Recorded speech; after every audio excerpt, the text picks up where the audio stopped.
બાઉલમાં 3 પાવડા તેલ નાખવાનું છે। તેલ ગરમ થઈ જાય પછી એની અંદર છે ને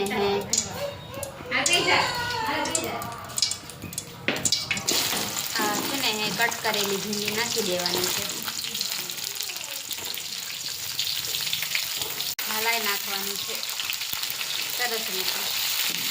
આ ભીંડી છે એ ખાસ કરીને છે ને લાડ બધી છે ને ગળવા દેવાની છે, ત્યાં સુધી આમને ગરમ થવા દેવાની છે। આ 10-15 મિનિટ પછી છે ને બળી ગયું છે। હવે આની અંદર આ બધું જે મસાલો ખાંડેલો છે ને એ છે ને નાખી દેવાનો છે આમાં, અને સરસ રીતે છે ને આને હલાવી દેવાની છે।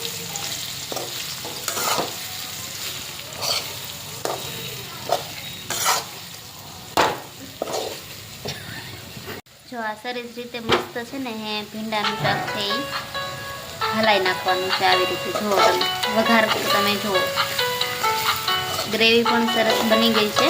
એમાં છે ને સ્વાદ અનુસાર મીઠું પણ છે ને એડ કરી દેવાનું છે ઉપરથી, ચાલશે અને વચ્ચે તમે નાખી જોઈ। જો આ ગરમા ગરમ વઘારેલી ભીંડી તૈયાર થઈ ગઈ છે, જોઈ લો તમે।